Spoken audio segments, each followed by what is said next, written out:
Hour 2 Overdrive continues, powered by FanDuel, bringing you everything from the opening line to the final score. Bryan Hayes, Doug, Jeff O'Neill, Jamie Noodles McLennan, Mike Johnson coming up here in a few moments. Hollywood Jonas Siegel later in the hour, if he finds time for us. Maybe he's meeting up with someone up in the Hollywood Hills. Maybe he's got a party to get to. It is Friday night in L.A., but we'll catch up with Jonas a little bit later on. Jay's in action tonight. I'm curious what the crowd looks like tonight. Always curious. You know, it was a packed house yesterday. Was not exactly a positive environment or a positive experience for anybody. But going into Game 2, it's a Friday night in Toronto. Dome will be closed. Right? Raptors are playing. There'll be a buzz downtown. 15K. It'll be more than 15K, I think. Well, it's supposed to be freezing rain and stuff. I think people are really going to be concerned. Isn't it supposed to be a big storm? That's what I keep hearing, but I don't know what to make of that because I've seen it. Well, what do you mean to make of it? I mean, they're literally, I've got Air Canada warnings going freezing rain. Yeah, I don't know. Freezing rain, these conditions are expected by 7 p.m. tonight. Would that affect your plans to go to a ball game? Would you pull the chute for freezing rain? Dude, okay, let me ask. I'm that guy that takes a look at nothing else, just the app. If I see drizzle, rain, and it looks kind of shady, I say, family, we're not going Soft anywhere. As butter. Dude, that's disappointing. Okay, you got to do it, man. It's right at your disposal. It tells you not to go. It doesn't tell you. What do you mean it tells you not to go? No, it doesn't. What is this, a communist regime? The weather app Dixon and determines Jennifer what you Shung, do in your they life? say, stay off the roads in the morning. I give them the salute. I say, I'm not going anywhere. Okay. Well, thank you, guys. My understanding is it's supposed to be freezing rain is really not good. bad. Yes, really bad. And there's a warning out. I understand the warning. I listen. I respect the warning, dude. If you don't, because if you look at the warning and you say, "Come on, kids, we're going to see the Blue," you're an idiot. I don't think so. There's there's public transportation for a reason. Exactly. Yeah. You can find a way to get downtown, then walk your way into the park. Freezing rain, I wouldn't, if you can stay off the roads, I guess so. But if you have an appointment to be at the ball game, you're not pulling the chute because of potentially freezing rain. I mean, there's no guarantee it's going to rain. That's what I'm saying. I have seen a variety of different apps that are saying maybe it'll rain, maybe it won't. Oh, I don't know. I think it's going to rain all weekend, but I'm not saying it's a guarantee tonight. Like by first pitch, you're guaranteeing freezing rain at the Dome tonight. That's what you're telling me. Guaranteeing freezing rain. Wow. I don't think I guess what it is I like an that. excuse. If I see bad accident, traffic's bad, can't go. I'm looking for something. Listen, you want to get out of social situations. That's the truth. You want to hang out with Fred and the other cat and not leave your house. I feel like like the airports are an indication. And when you're getting messages from airlines going, we will change your flight for free if you want to change it because we're expecting bad weather, then to me, I'm like, okay, they're seeing something. It's not a guy on a network channel that does the weather and that. Like, it's actually like people that. Okay, but here's my response to that. Yes. Obviously, when it comes to massive transportation like airplanes and airports, you have to be extremely proactive and careful. Yeah. That is different from walking into the park to go see the Blue Jays play. With the roof closed. It's not the same. Like, hey, man, if I were flying to Hawaii, I may be delayed an hour, so I can't go to the ball game tonight. I don't understand. I understand what you're saying. What the airport has to do with this. I'm saying you live where you live, north of the city now. Yes. If you had a choice, and you're like, I got tickets that going to take the family, but it's like, hey, it's freezing rain. It's going to be a pain in the ass in the Don Valley to get down there. It will be, yes. And you go, the team got rinsed 12-2, could be another rogering. I will catch it on TV. I don't know. Like I think that's where people, and that's where O's going. That's why 15,000 people are going to be there tonight. All right, so maybe it's 15. Maybe that's the number. Might be 25. I don't know. Might be. Okay. Now we're getting live reports. Someone tweeting in saying it's freezing rain in Georgetown right now. So there you go. West of the city, freezing rain has already hit It's like we're preparing for some massive hurricane or something. Freezing rain has hit Georgetown. Well, there's some scary stuff. Moving east, by the way. Freezing rain, it debilitates the roads because it's like snow, and that's concerning. Well, snow, I think, is even easier. I mean, freezing rain can really have an effect. Yeah, be safe. Be safe. Be safe, of course. I'm not taking on Mother Nature here. Listen, it's end of March, and we're still freezing. It's very upsetting. Sickening. It's gutless behavior. I don't like it. Here's Mike Johnson, our TSN Hockey analyst. Johnny, you're a Toronto guy. You wouldn't if you were going down to the ball game tonight, you wouldn't pull the chute because of the weather app. I would be inclined. I mean, let's be honest. You guys are so soft. Johnny, you're a smart man. You're a smart man, Johnny. NHL professional athletes afraid of walking in the rain to a game. This is sickening behavior. I'm not afraid of the rain. I'm afraid of the 2-hour commute and the yahoos that don't know how to drive in freezing rain. And I don't want to be part of. It's all also knowing I have 80 other home games I could go to. It's not a limited edition ticket, including one tomorrow. I'm sure I could just get one if I wanted to in a heartbeat. So I would be inclined to think about it, or I might take public transit because, generally speaking, the subway is more reliable in bad weather than the roads. But, yeah, I would. I'm not keen on, you get 2 centimeters of freezing rain in any city, bad things are going to happen. Trees are coming down, power is going out. It's not going to be pretty. Yeah, that is the concern. Is power outages and so. All right, you sold me. I'm gonna be in the bunker this weekend. I'm not going anywhere and watch the Leafs try to get a win in L.A. The Kings have lost 3 games at home all year, and now the Leafs are going in there after a performance where their head coach wasn't overly happy. Where are you, a glass half full or half empty guy that they got a point last night, but I guess also threw one away to San Jose? So my gut reaction is it's empty because they just did this against San Jose where they went to overtime. They lost in the shootout. We know how critical the points are. There's so few games left. They are so close to potentially winning their division. And to lose a point against a last place team doesn't feel very good. The fact that they rallied back with too late, that was nice to see because they haven't done that as much. We joke about their plus minuses. So many 6-on-5 goals against for them this year. They don't have nearly the success that they had last year doing it. So that part was nice to see. The offense scoring a bundle of goals, which is sort of par for the course, and the power play being red hot is par for the course as of late. But then doing a little research, as I like to do for O, because I know he already knows this, but I want to keep up with him. Yeah, here we go. If you look at Florida and Tampa, the teams that Toronto is battling for first in the Atlantic, and you look at the number of points that they have dropped to the worst 5 teams in the league, right? You're following me? You lose a game, you drop 2 points. Okay? So last night, Toronto dropped 1 against San Jose. Toronto, for the entire year against the bottom 5 teams, they've dropped 4 points. Florida all year, 6. Tampa all year, 6.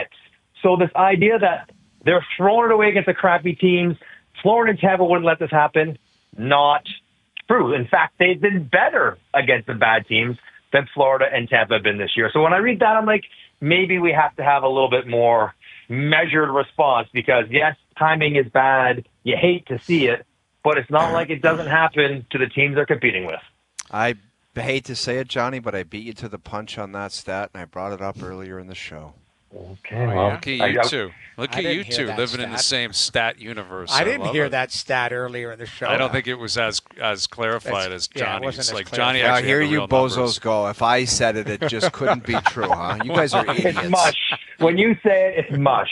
These guys are just buffoons. It was more of a buffet of words. Yeah. No, they go as far, Johnny, as they say that we didn't even hear it. That's their play. I did hear you defend it, but I didn't hear the stats behind it. I just heard you go, there's some people on Twitter. Didn't he say that? That's some people on Twitter. What he said. Take it for these what idiots it's worth. on Twitter, maybe they're wrong. I said you got to be careful with people on Twitter, but Guy tweeted out that Florida and Tampa have both dumped a pile of points away against bad teams. Yeah. Okay. That's how I worded it. That qualifies. Pretty much the same thing. It's a tie. You know what, that sums up the difference between you and I in a nutshell. That's right. That's right. Yeah. You're a little bit more detailed, but we both try to get the same point across. Both right. have their merits, just a different way of expressing it. Yep. NCAA versus the OHL right there. Right in front of us. That's it right there. Well, listen, and that's all fine and great, but you know how Leaf fans would respond to that. You know, it's crunch time and you got 10 to go. But I kind of saw it in a similar fashion last night. I thought the one 2 weeks ago was much worse. You're up 2-0 at home against San Jose. You've got to close that. That's got to be 4-0. The one last night, it's a trip across the country. It's late. They got off to a bad start. They could have quit on the play. They didn't. And you don't get Goalie flowers. was no good. Yeah, and Joseph Woll. Well, that's where we were talking about that earlier, Johnny, and the Leafs did not make him available to the media, and the last two starts haven't been good for him, and against really bad teams. And last night he had a blooper, like he created a blooper moment last night. It's a big mistake, and it's a play that will hang over him. Johnny, what do you think of him not coming out to speak after that? Are you cool with that? I mean, I would, on some level, you'd like to own it in the moment, right? Because it sort of shows resilience. I don't know if he needs to show that to anybody, himself or his teammates, but you probably would like to see it. And even if he goes out there and just like, listen, that was a terrible play. I wasn't on top of my game. I got to be better. Look forward to being better next time I'm in there. Something like that, and you say it 5 different times, and I don't know what that accomplishes other than it shows that you're not hiding. Because when you don't come out, the perception could be you're hiding because you don't want to face the music about the bad plays that you made or the bad game you had. And that implies maybe some sort of, not being mentally strong as you would want your starter to be. But, I mean, I guess he'll get asked about it tomorrow and when he goes on the ice and media's around. So I would prefer it, but I'm not gonna lose sleep over it. I think the other bigger question was awesome. Scott Lawton, best game, scored a goal, but he was good. First line though was awful. Not good. Terrible. Not good. They were, they've all got points because they get so many points in the power play and the goalie out. But at 5-on-5, they were dominated by Celebrini largely. And maybe that's a testament to Celebrini that he can go up against Austin Matthews and go up 2 games in a row and basically get the best of them at 5-on-5. But that would be a concern more than anything coming out of that game. The play of the top line wasn't what you would hope it to be. And going into LA, it'd be no cupcake. You mentioned there's 33 games in. They've lost 3 at home. They have the best home record in the entire NHL. And it's not going to be any. And they're coming off a bad game as well, where they'll be pretty motivated to get right after Colorado. So won't be getting any easier on the weekend. I agree. I think they are going to be pissed after Colorado took it to them last night. I wanted to stick with the goalies because you're 10 games left, and the reaction or overreaction in the market. People tweeting last night, well, Joseph Woll just cost himself the starter's job here, and for game 1 and all of that. Like, where are you going to fall in that? Because we aren't now 25 games left. We're 10. And, after this weekend, now you're down to 8, and it's really chipping away. And the comfort level for Craig Berube, do you still believe in his mind he knows who's starting game 1 right now? Or is he going to be leaving it to that last 5 games where it's been back and forth each time and you're going to decide at that point? No, he knows. He won't say, but he knows. Right. And things are always subject to change. Somebody gets red hot, someone struggles. Okay, I get it. But if you were to strap a polygraph to him today and say, who's starting game 1, he'd say Stolarz. And I think consistency, I think the elimination of a less than great goal against, I mean, he has just a few fewer than Woll. Certainly Woll not playing as well as he has all year long, not as hot as he can be right now. And I think the fact that Joseph Woll, in his career already, has entered a playoff series not being the starter and was okay with it. He appeared comfortable and confident in that role, where Stolarz has never really started a playoff series before, so maybe the idea of him being the starter is easier for that rotation if it has to go that way. Stolarz 1, Woll 2, as opposed to the opposite. But I think that's what he would do. And what do they have? 10 games left. Mm-hmm. So what, Stolarz gets 6, Woll gets 4, and they set it up so he gets game 1. I think that's probably what Craig Berube is thinking. Unless something drastic changes, that's the way it's going to go. You mentioned the power play and how they're racking up points, and it's all of a sudden red hot. You know, their power play is really starting to click. And Hottest in the league. Hottest in the league, and they stuck with the 5 forwards and Mitch as the power play, you know, as a quarterback. And, you know, it's interesting because generally I find it kind of runs through Willie now, or like that's kind of where they're trying to I said earlier today, not to the same extreme, but Willie's this year's Austin Matthews. Like what Austin was last year is what Nylander is this year. You know, last night's a perfect example of that. Gets him on the board early. He's the guy that scores the late winner. Austin did that 15 times last year. The guy that scored right before the bell went off. And I think that makes sense. You know, like Austin, he scored last night, but that was just he was in the right place, you know, squeaked through the goalie and he's on the goal line. But Willie's the most dangerous offensive weapon right now on this team. Yeah, he's been really, really good, and he's done it without the aid of Matthews or Marner, right? He doesn't get to play with those guys, so he's been incredible. It's amazing, Hayes, when you watch them play, like down at the ice, we're not between the benches, especially at 5-on-5, how everybody on the ice when William Nylander's on the ice is looking specifically and obviously and totally to get him the puck. It's really something to watch. Like, just get it to him and get out of the way. Like, that's the sentiment, because they know once he has it, he always, they make so many good things happen with it. It's impressive what he's done. Obviously, career high in goals. He's not going to slump home at 40 like he did last year.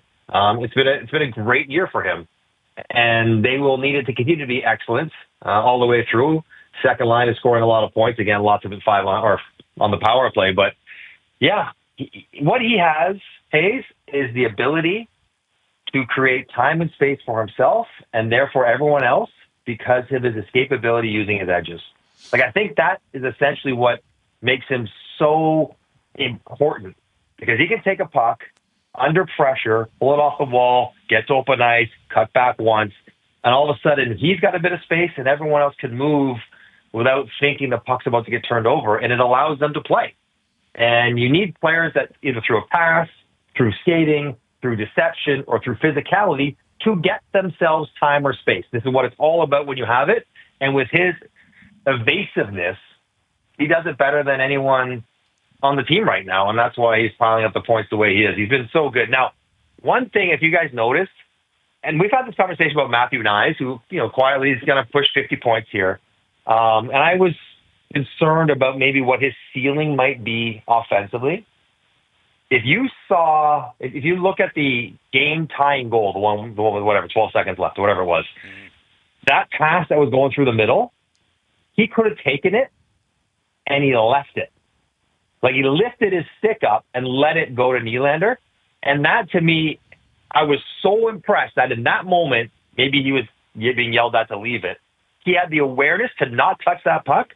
It almost, to me, is like, well, that's a growth in his game, in the awareness about where everyone is and the situation on the ice. It was totally heady play on the tying goal that I wasn't sure that maybe he would make a year ago. So impressive by him as well. Yeah.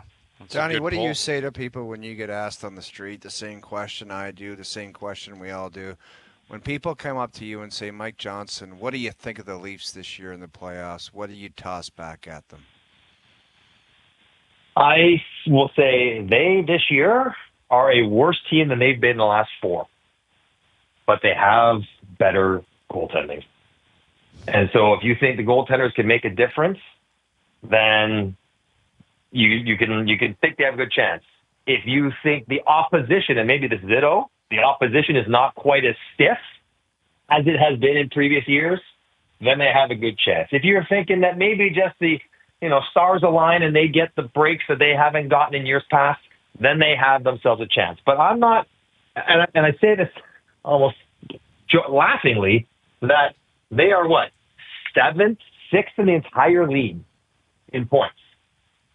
But they're not as good, certainly 5-on-5 at all, as what they've been in years past. They're just not. They're just kind of a middling team as far as just about every stat you can look at 5-on-5. And generally speaking, when you look at those stats, it's the teams that are at the top of those numbers that have the chance or most likely to go deep. So without saying that, I'm like, they got a shot because they're talented and they got goaltending.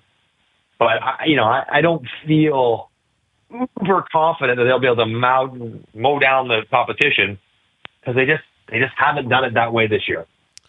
So with that in mind, let's say you're walking down Main Street in Edmonton, Alberta, and someone goes, "What do you make of the Oilers this year in the playoffs?" What is your answer on that one? Can you give me the health files on McDavid and Draisaitl? Both healthy to start. Let's say they're both 100%. This is load management. They're going to get over this, and they're ready to play. So I like them because I like those two guys. I don't love, as much of the rest of Edmonton as we've seen in years past. Those guys are going to have to be otherworldly to have Edmonton advance. And to go back to what we talked about earlier, the fact that they will likely get LA on the road, where LA never loses at home. I know they beat them every year. I get it. And Edmonton was my preseason Stanley Cup pick. As you know, I don't want to go off that, but I don't feel great about their roster. Everything has to come together perfectly. Health, Evander Kane, the decor, Stuart Skinner. Lots of stuff has to come together this year more than last for them to go deep. Oh, what a hater. Yeah, well, listen, He's not wrong. Can't disagree with that. They need a healthy Kane. They need somebody who's a separator there. Like if McDavid and Draisaitl, they are who they are. They're all world. But they need Hyman to get back to who's actually coming on recently, RNH. But you need somebody who is like a unique player. They need Dylan Holloway. Well, yeah, obviously. Wow. I think they need Dylan Holloway for 2-3 is what they need. Yeah. Oh my God! Broberg at 4.5. We go down this road, Noodle. Sorry to cut you, but Broberg, you're like, okay, that's $5 million. That's a lot for a guy who's only played 60 games. But 2-3 is a toss-away contract. 2-3 is a guy you Didn't bury they when it pay doesn't Jeff work Skinner out. $3 million? Yes, and Victor Arvidsson the same. You saw what Holloway could do, and it was right there. You just had to match it. Just match it. It was right there in front of you. They gave you the contract and a good one, and to see that guy who has been so good for St. Louis. You think about Broberg, Holloway, Fogle, McLeod. Edmonton's got older, maybe smaller, slower, and a little less skilled outside their best players. That's rarely a good recipe. That's not a good recipe. Right. Yeah. Right? That's not a good recipe. But, yeah, I mean, you look at it, the last two nights, Dallas, they got back in the game late. But last night, they got pumped in Seattle, and now I mean they sat Ekholm. My biggest thing is I don't know what's going on with Ekholm. He's been in and out of the lineup. They need him. That's been all year. He's their best defenseman. I mean Bouchard is, but I think Ekholm is their best defenseman. Who's more stabilizing? They miss him. I don't know what's going on. The goalie, I think. What did they do with? Is it a concussion protocol last night? Yeah, I think it's probably protocol. Jammed up neck, whatever he's got. Yeah. But they've got their Battle of Alberta tomorrow, I believe, right? I think they're in Calgary. That's a big emotional game, man. Calgary needs it big time. Mm-hmm. I think Calgary, they got jammed up twice last night. I don't know again. Johnny, where are you at with these goalie interference? We got into it in the 4 o'clock hour. Right. You know what? And I tend to like to have these kind of conversations. I like to think that I have a good handle on it, maybe more than people who don't watch as many games as we do. Right. Gotta say, guys, I don't I get the standards are this. Did you touch the goalie while he's in the crease? Did you go in there on your own? Did you impede in any way his ability to make a normal save? If those three things happen, it's no goal. And I guess the real wild card for me, guys, is did you impede his ability to make a save? Is the slightest brush an impediment? Is a slight graze an inability to establish position? It feels like right now that's kind of where they're at. And so I guess I understand it. They're applying the rules as they should. I don't like it. I think they should be different. I think you're battling for space, and the goalies are part of the action as well. And as long as you don't move them, then and the goaltenders now know if they reach out like Sorokin and Shesterkin, they like to initiate contact, knowing that they're going to get the call they want. Yeah, it's confusing sometimes, and I get fans and players getting frustrated. I think that's the standard as I laid it out. I just don't love the standard. I think it should be more tilted to more allowing a little bit more in-game, not contact, but just vicinity of each other. You can be around the guy and not have it not count.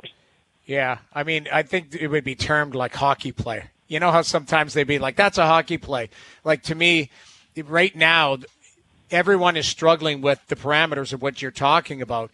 My biggest thing is, and I've been saying it all along, it's going to happen to a team in Game 7 of the, whatever, pick a round, and it's not going to go well. And Hayes, I know you're where you stand. You keep coming back to it and saying it's overwatched, assessed, all of that type of stuff.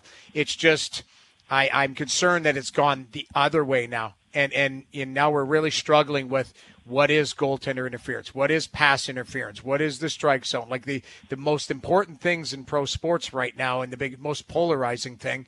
And there's no answer. If anything, it's kind of getting more and more polarizing as opposed to less. Absolutely, it's very confusing, but ultimately it's because it's subjective, and that's what you're going to get. It's an opinion in the end. That's what it is. And one person could look at it and say no goal. The other person can say good goal, and that's how that's the reaction. And that's the why reaction. It's a gong show. I totally think the goalies are abusing it, though. They're initiating contact. They're active. I don't know. There's some flopping going on. They're starting to flop a little bit. Well, there's some flopping. The guy could be at the top of the crease, and they just wheel out there, and they're like, I got to bump into that guy somehow. And then all of a sudden, it's going to be no. That should have been a goal. No, don't say that, because Dreg said I was insane for questioning that one. He said that if you look, he went into the goalie. I said, Darren, I'm sorry. I totally disagree. You're right. Yeah. But You're right. Like, okay, by the letter of the law, I guess they take it away. But what we're saying is that the law should be different. Like that. Dude, one no should kidding, count. Johnny. You were should between the allow a benches. slight rush. It's just crazy. You were between the benches with Mitch Marner. He fell down after a circus move, and all of a sudden it's goalie interference. Like, there's no way in hell that he could have thought, I'm going to bump into the goalie falling down here. But he has to be responsible for his actions. That, to me, was a goalie interference. Clear cut. Yeah. If you're doing a circus move and you run into the goalie and knock him out of the net, like that you deserve a goaltender interference. To me, the Palmieri 1-0, I agree with you. Like, I thought that was a goal because the goalie actually engaged with Palmieri. But to me, Johnny, is this never going to change unless you get to Olympic rules? I don't know if we want international rules, though. No, it's almost stay too away cut and from dry. International rules. Just tilt it to, like, I mean, stay like it is, or tilt it slightly more like incidental, slight contact is allowed, and just err more on the side where you're like, oh yeah, he bumped him. That shouldn't count. Okay, right. If it's that sort of idea, then we'll leave it at that. But I don't know. I mean, I think everyone's worst fear is that it's, whatever, 99 toe in the crease. Like Game 7, someone scores a goal, gloves are in the stands, and now you got to go sit there for 7 minutes, get your gear back on, and potentially go play. Like that's the last thing anybody wants. It's awful for the entertainment purposes of things. For the history of it all. Yeah, exactly. Like you rip away a big moment. Even if in the end they confirm it, you still stole the moment by challenging and making everyone stop and wait, and you're reviewing. Like Anthony Carter. I don't know if you guys remember, he scored an overtime goal for Team Canada once at the Worlds. Oh, that's Took him right. like 14 minutes to count it as a good goal. And it ended up being a good goal. You're like, okay, well, that's sort of I guess we'll be celebrating again. Like, who cares? Yeah, it's very anticlimactic. I mean, it really just takes away from the moment. All right, Johnny, good stuff. Enjoy your weekend. Before I go, fellas, yes. I need to know the magic of video editing.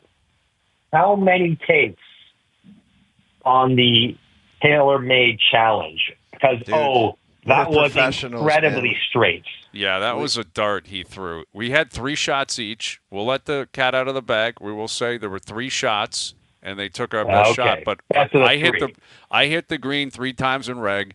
O missed the green his first shot by 20 yards and was playing a hero and was yelling at it, saying it's going in. And it didn't even get to the green. Oh, my God. But then he did make the appropriate adjustment through a dart. I think his second – I don't even know if you hit a third one because your second one was 5 feet, and you're like, mic drop. P790 drop. That's what it basically was. Yeah. But All the other acting stuff, that was one take. Yeah, that was great acting. Yeah. I was wondering, and like, how Staring about the into the face-off? camera. Flashing brand new clubs? It's like dropping them on the cart path. You can't do that with I new was clubs. thinking the same thing, man. Yeah. Like we got there, and it's like, what are we going to say? They're like, let's do it. We're going to war. We're in the face-off here. I got to try to win this and get a brand new 790. And this guy's trying to chop it off. And I won the draw though, Johnny. I won the draw. Hands over backwards. I was looking for a plastic wrap on the clubs. I saw nothing. I saw like a full face-off. Turned over to pull it back. Hayes playing a little draw, probably got away from it to the left a little bit, but still very solid. Aggressive. Very solid. Very aggressive. Now that is your home away from home. You are at the lab, like we do feel very comfortable in there. Yeah, we do. So how could you not love that place? It's if you love brilliant. the clubs, Was my man and you Jared like to there? get they're all Was Jared running the show? Yeah, right in the mix, man. Yeah, one more thing that I wasn't going to bring up. Somewhat unnecessary heroic play by my counterpart here. I hit a 7-iron, all right? So I hit a 7-iron, 175 yards. This guy, he gets asked what club you played. He could have said, I hit a 7-iron too. So that we're both I didn't insane. know. I was just being honest. He goes, actually, I hit an 8. It's like, okay, you hit your 8-iron further and better than I do. Hit my 7. Dude, I was just answering. We got a note from Uncle Mickey up at TaylorMade. He goes, "What club did you guys? Was it both 7-iron?" And I was honest. I'm like, that was 8 for me. Yeah, of course. It was 8. Had to drop it. He wins it, and he hit an 8-iron. Actually, that's an 8. I'm like, okay. After I think I had answered and said 7-iron. Comes right over the top. Anyway, no, that was all one take, Jake, man. Very professional. Krusty the Clown up there doing our thing. Yeah, very professional. Impressive. I should expect nothing less from one of the finalists for the Canadian Screen Actors Awards, Grammys, whatever they're called. Yes. Hayes, congratulations. Well done. Well done. Thank you, Johnny. I appreciate that. It means a lot for You are no longer a fraud. I see. That's important to point out. Yes. This puts People an end to can't any say it fraudulence. anymore. That's it. Yeah. Get out there and card. vote. Get out there and vote. Duthie is probably the pace car, like he always is. That would be my guess. Yeah. It's all good. We're all nomination. That's all I'm asking for. I'll take it. Thanks, Johnny. Good stuff. All right, fellas. Have a good weekend. Mike Johnson, our TSN hockey analyst, joining us here on the Maple Toyota Hotline. All right. We got Hollywood Jonas Siegel coming up in about 10, 15 minutes. Cameron Maben on Game 2 of the Jays-Orioles series. His take on Ohtani. Juan Soto making his debut. The Mets lost last night. The Yankees had a good start. Yeah, I also want to play for you guys when we come back from break my favorite John Tortorella clip. I sent it to Noodles last night. It was when he first got hired. He just charges up the fan base. I want you to hear it next. Okay, we'll play that, and we'll get jacked up for Hollywood Jonas. Overdrive continues. TSN 1050 and on TSN 2.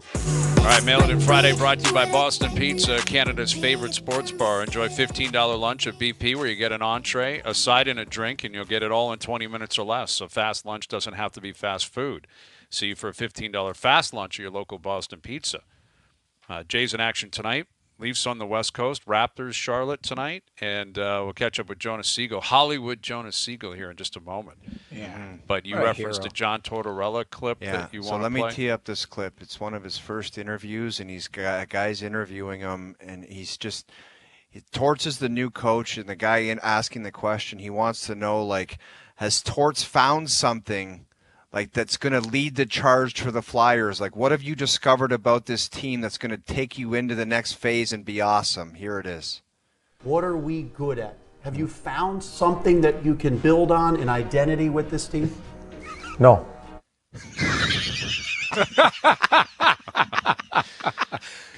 Wow. He just stares at him and says, No. No. That's so tough, too, because I don't know who the broadcaster is. Probably works for the team, though, and it's trying to get, a little tired. Oh, the guy probably would have wanted to say to Tort, you couldn't have gave me something, dude. Right. Hey, we're still working on it. I can't give you an answer right now, but that's the whole point. We're working, and we're going to get there, and I promise. Yeah. No. That's just a deadpan Torts. No, so unnecessary. That's what the word it is. It's unnecessary because all you have to do is play lips. Like, that wasn't a hit piece. Exactly. That was literally like a softball where he can go, hey, the future's bright here. Like, we're a work in progress. That's all you have to say. But the flat out just play it one more time. I just like the abruptness of it. Go ahead, play it one more time. What are we good at? Have you found something that you can build on, an identity with this team? No. I'd love to see where it goes from there because, like, I can picture myself in that guy's shoes. Yeah. Where again, you're just trying to get the ball rolling, probably on an interview. You know what I mean? Like the guy, he probably works for Comcast or something. The Flyers. Oh, he's trying to dig something out of that. Yeah, like, hey, it's been ugly. You're here. Danny Briere's here. Keith Jones trying to find an identity. Got to find what works. And hey, just throw something at me. No. Okay, thank you, Torts. Moving on. Some of his highlights, though, with the media, like that one wasn't. That was just unnecessary. It wasn't like rude. I just found that one humor. I think really the Brooksy stuff is the Larry Brooks stuff when he was in New York. That's him at his height. Yeah, that's prime Tortorella, and Larry Brooks right in there, like just right in there, right in his face, giving it to him. Kind of like what I'm sure Jonas just did with the Maple Leafs because the Maple Leafs got off the ice in L.A. and here he is from the Athletic, Hollywood. Jonas Siegel. Nice of you to find time for us. Thank you, Jonas. Sorry, guys. I wasn't trying to big time you. Well, it's Hollywood Jonas. Hollywood Jonas Siegel now. Just trying to track down scoops and talk to players. You know how it goes. Okay. Yeah, were you trying to track down the goalie, or did he talk, or what? He did talk today. Both goalies talked today. I was not in those scrums, I should say. Why? Were you bothered that he did not talk last night? I'm not bothered by anything, man. I don't care what they do, but I just find it weird how a goalie in the NHL doesn't just loves talking when he's great, but just when it doesn't go his way, we got to, like the term, we got to protect him is tossed out there. I find that to be insane. Yeah, it's hard to say like what exactly happens in those situations. Like I've been there a lot. Is it the player saying he doesn't want to talk? Is the team deciding they'd rather have someone else talk? Like he's part of the story last night. He's not the only part of the story. Should he have talked? Probably. Does it matter? I don't know. Yeah, in the end, I mean, they're going to move on. But I do think, it is a scenario. You're the starting goalie, NHL. You give up 5. You have fluky, bad goal. I mean, a blooper goal that he created last night. And that's 2 games in a row where it's been ugly. And Berube said what he said after the game. Like we were joking earlier this week, Jonas, I think, or last week when you were in, about, you hear something from a coach and then you run to the player, or the player says something and you run to the coach. Like, would that have been a scenario last night where Berube, his assessment was team wasn't good enough, but the goalie wasn't good enough either? And, what do you make of his analysis of Joseph Woll in particular? Well, if you notice, he wasn't asked about the goalie in that question. He brought it up. And that is not something I have heard him do maybe at all this year. Like, it's funny, like he had this impression coming in that he was going to be much harder on the players publicly and maybe even privately. And at least publicly, it hasn't really happened. Like he doesn't really call out anybody that hard. Like I was thinking afterwards, like after that game, that might have been a game in seasons past that Sheldon Keefe comes out and kind of rips into the top players, and like he has in the past. Like you guys remember Elite Players Gate, like whatever game that was. I think it was against Arizona, where they didn't play very well. And I think he said like something like their elite players are better than our elite players or something like that. I can't remember. So the fact that he actually went there with Woll, I think is interesting. I mean, it's an interesting time for the goalies. Like they're trying to figure out which goalie is going to play for them in the playoffs. And I don't think that there's a clear answer right now. I think like Stolarz is maybe, 53% right now. What do you guys think? Like it's something like that. Yeah. So he's trying to figure this out. And like he was clearly disappointed. The goaltending wasn't good enough last night, clearly. But he also made a lot of saves to kind of keep them around in that game too. So, yeah, I don't know. I was just going to follow up on that. Do you get the sense from being around the team like they are leaning towards Stolarz? And if it is, it's just a slight edge just based on – because we're down to 10 games, and if you're mapping things out, you need to figure out, who's getting the keys to the car game 1. And really, I would think in the last 10 games, you're going to try and lean towards one guy instead of the other. Well, and as we've talked about before, you notice which goalies they play in certain games. Like, that's not an accident. We saw it in the past. We talked about it in the past. And the way this sets up, like, they have Woll play against the worst team in the league, not like Stolarz had started the previous game. And then now you're probably going to have Stolarz play tomorrow against LA, a better team. And then they play Sunday in Anaheim. You would think that goes to Woll. That's another not great team. And then that would theoretically set up Stolarz to play Wednesday against Florida. So, like, you kind of read between the lines a little bit in terms of, like, who they're playing. But does that mean Stolarz has the job for game one? I don't think so. Like, I can't imagine it's determined. But the way it's gone for Woll here in March, like, it's not really helping his case. And if it's tied, like, let's say the two of them are tied, don't you guys think it's just going to be Stolarz? Like, if it's really close, just based on his body of work this year, has probably been better than Woll. I think Jonas, it is. Yeah. Jonas, do you get any sense, like, you've been around the team for a bunch of years and you're around them every day or a lot of the days, like, when the playoffs are where they are, 10, 12 games away, do you get any sense from looking at the players or listening to the playoffs that the buildup is coming? And I'm not talking, like, I don't expect them to be the London Knights and all go shave their heads and say this is for the playoffs, but do you get the sense it's around the corner? Like, what does the buildup feel like from the players' end that's translated towards the media, or if any? So that is a good question, and it actually is something that I can sense, and it doesn't usually happen now. I start to feel it with, like, 5-7 games left. Like, it's interesting, like, right now for me, I'm trying to talk to some of the players about the playoffs, knowing that they're not yet in that playoff mode where they kind of shut down a little bit and don't really get super introspective. So, like, in the last couple of days, I've talked to Nylander, I've talked to Marner, and just you can feel that they're not there yet in terms of, like, their headspace for the playoffs. But I think when there's 5 games left, I think the mentality will change, the intensity will change, but I don't think it's there yet. Well, and I'm wondering how you marry that with the fact that they're chasing the Atlantic, which has a playoff feel, kind of. Do they ever talk about that? Like, how much does that mean to them?